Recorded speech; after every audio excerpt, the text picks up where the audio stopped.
Welcome back to the Mountain Morning Show, where I am pleased to have from the Slamdance, the founders. It's always good to have them here. I've got Paul Rackman, Dan Mervish here, both of them here finally in our studio to talk about the crop of films that you guys have been enjoying up at Slamdance. And like every year, there's always a couple that are like completely blow my mind. It's incredible stuff. Yeah, thanks. Tell me you guys are excited this year. You got to be. We gotta be. Yeah, we have to be. Because we just Obligated. yeah. There is an obligation. It's It's exciting been every year. 21 years, right? 21 years. This is our Really? 21st year, yeah.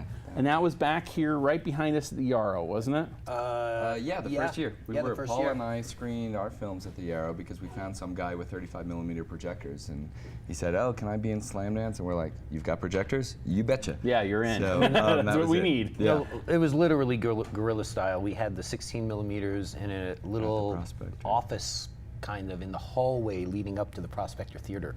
So we Wow. were pulling people in off the line. Yeah, it was 30 feet down the hall from Sundance. And literally the room was like, 12 by 12 or something, and we were projecting 16mm. I think the picture was like, this big. Wow. And then at the Yarrow. And at the Yarrow we had 35. 35. That is amazing. Yeah. Well, So- you guys have got to be proud of where it's come from. And the thing that I think is pretty tremendous here is that as other festivals have grown and turned into very big machines, and I mean that in a good way too. There's some good things about that, clearly. I mean, we want everyone to succeed. We want films to be big. We want the industry to grow. There's no doubt. But there has to be a place for the voice of the new person, the chance for them to get their film seen, the chance for them to get the steam behind them to make those big things, right? Yeah. That's what you guys do. Yeah, and I think we are very focused on the first-time filmmaker, the very low-budget film, no distribution, and our filmmakers come to Slamdance, and we send them down to Sundance, and I mean we love Sundance. That's why we started this thing, because we couldn't be part of it at first. And a lot lot of our filmmakers are coming back with their second films at Sundance and kicking it. Doing Ben pretty well. Zeitlin, Lynn Shelton, Chris Lena Dunham, Nolan, I mean, all these Ryan people. Johnson. Yeah, So, there's a couple small names Yeah, in a there. couple people. so there is kind of a stepping stone thing that's working for some of them. And they do better when they're at Sundance if they've been to Slamdance, because they know what condo to get, what publicist to fire. Yeah, they start figuring things out. Yeah. They know, to get a flu shot before they come. Right? Yeah, Little- you know what? The Park City Plague. But you then gotta they take care of then that. they come here and they're not blown away and all. They're focused. Yeah, they really know what to do, and those are the films and filmmakers. Sean Baker this year. Yeah. He's a Slam dancer. He's When good you've got friend a of ours. couple that are in both. And that's pretty amazing too. We were talking to a gentleman earlier. He's the editor on one Slamdance short, and he's got his film in Slamdance. Yeah. Pretty amazing stuff. And I mean, when you look at that and think about the progression of the art with these young and sometimes older people, because we've had some that were a lot older, which I was surprised coming to film at their age. But yet there's a place for them to have that opportunity to grow. Wow, what an incredible thing. And actually, the growth thing, the physical growing pains in Park City, it's difficult. There's not enough space, and I think that served us well. I mean, we're kind of we've been in the same space with 2 screening rooms. That's what keeps you small. 19 years, so Yes. we're forced to really make that work the best way, and it keeps the focus on a certain number of films. And Yeah, because the temptation intimacy. for any festival is naturally to grow, but we physically can't. So we've got almost the same number of films we had the very first year. But we do a lot more during the year, and there's there's a and the screenplay impact is bigger. competition.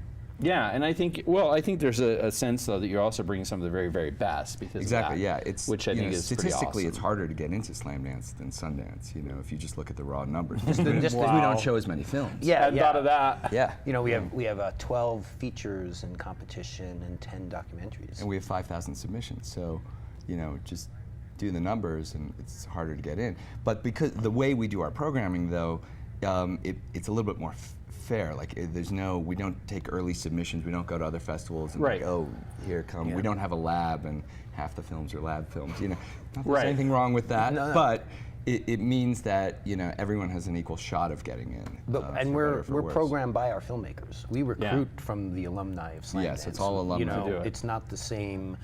there's maybe we have a system with like team captains. So there's a couple of experienced programmers who lead a whole bunch of other programmers, many of which are new, but they've all been to Slamdance, and that's how the festival's programmed. So we're just as surprised as the films as anyone when we show up. I bet you are. Yeah. But I love there's a couple things that you guys do as a jury too, or not jury, but as when you're looking at films to bring in that part of it, where somebody can champion a film. Oh, this is it. I got to have this one in. It's that good. Yeah, people fight for it. Oh, yeah. I like that. Yeah. That is always something that I've really loved, because oftentimes that's the one that comes out on the other side is the winner, or in the top, the top groupings. Yeah, passionate programmers can really push a film through, and there's definitely been fights back in the '90s. We were kicking VHS tapes around the room. At each out of other's anger. heads usually. Right. I wanted this in. I know. Yeah, The problem with absolutely. like Vimeo screeners, you're like, do you kick your phone, your iPad at someone's head? It just doesn't quite work. We had a commemorative kicking a tape and kicking a DVD for years and years, and now we can't do it anymore. Yeah. What I also want to talk about too, because I've seen this there, and I love this, because you've got a couple of people who came back in this capacity this year. You've got, I'm going to call it, you've got Slamdance Romance, which has happened there. You've had some people that have fallen in love. I've met my wife there. See? Yeah. A lot of people met Paul's wife there. Is that right? Wait a minute. That doesn't sound right. No. But yeah, they met. It's true. You guys have had some great love stories have come out of this place, and more importantly, in the way of film, it's not. I thought you were going to talk about the babies that were conceived there. There's that too. Somewhere there's a 20-year-old kid out there who's almost old enough to drink, who was conceived at the second Slamdance. Wow, this is very revealing. It's an intimate situation. You guys. There. But yeah, there's a lot of film that comes from it too, because people will get together and collaborate. That's one of the things that's so cool about this. I call it sort of the brotherhood, sisterhood of film up there. Yeah, but it really is. You walk around there and everybody's like, well, I'm doing a next film with you, man. I'm coming to Ireland. Let's do this. Yeah. I mean, Christopher Nolan met his DP, Wally Pfister, there. I met my DP on my last film, Nancy Schreiber, up there. I collaborated with one of our Slamdance winners, Eitan Gorlin, from 2001. We wrote a book together and did a TV pitch together. It very, very much has a collective feeling, where people are supporting each other. The stakes aren't as high. It's not like, one competition film is up against some competition film that's like a $10 million film with like high-power publicists and that whole machine that doesn't really exist there. It's much more an even field. All right, now I know I'm going to put you on the spot a little bit, but I want you to tell me about maybe a couple standouts this year. Some that maybe you're excited about, or there's some buzz about that. Anyway, it doesn't put it all on you, but I think the most interesting thing, and they're really, I think, screening head-to-head today. We've got a great documentary about Dennis Rodman going on his trip to North Korea. And then literally playing across the hall is a film produced by James Franco. And James is going to be up there at the festival today. We're doing a little coffee talk with him. But it's a first-time filmmaker. The director's a first-timer. And Gabrielle, and she's great, and it's made very low budget, so it's still very much a Slamdance film. And it's great that James is up there supporting. It's really neat, because last year he was here doing tons of stuff with Sundance, and of course he's doing some with this. He's doing it with this time. Yeah, but he's over there with you guys too. Yeah, so that's Yosemite is the film that he produced, and he actually stars in. He's in the first part of the film.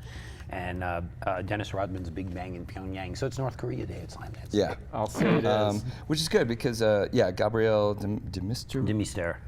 Yeah, she's French. But she's cool. Yeah.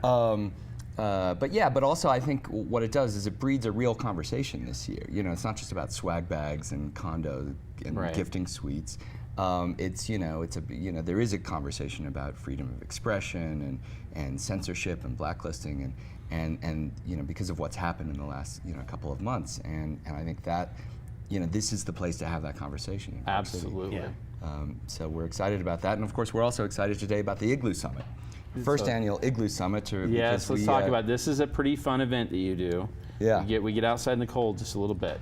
Right. Well, for the last 10 years, we've had the Hot Tub Summit, which was Yep. always a terrific highlight of the festival. But last year, we threw off the pH balance, and someone narked on us to the pH police, who came the next day. He said, "We're not doing this anymore." Told Andy at Treasure Mountain Inn. I thought maybe it had traveled through time, because I've heard of hot tubs that do that. Wow. Yeah, well, there is that. Which would have been bad, too. That would have been cool. Maybe it would have been fun. So we're doing the first annual Igloo Summit, so it's going to be really awesome today. And really what it is, it's the the only panel discussion in an igloo up here in Park City. Other festivals, Cannes has one, but and really what it is, it's alumni filmmakers like us, it's Sundance alumni, it's Slamdance alumni, it's Oscar nominees that we've had up there, talking to the new filmmakers and giving them like the real naked, unvarnished, unshriveled truth about, you know, life after Park City. Like, okay, you're here, you win an award, you don't win an award, you sell your film, you don't think sell you're your film. important right now. Right, but you know, This is how you get screwed. Yeah, this is how your distributor's going to screw you. This is how your agent's going to screw you. This, you know,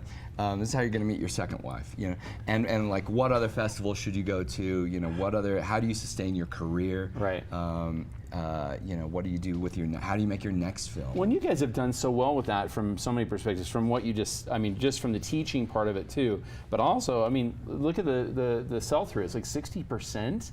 As I was heard out of Slamdance, is that was the number I was given.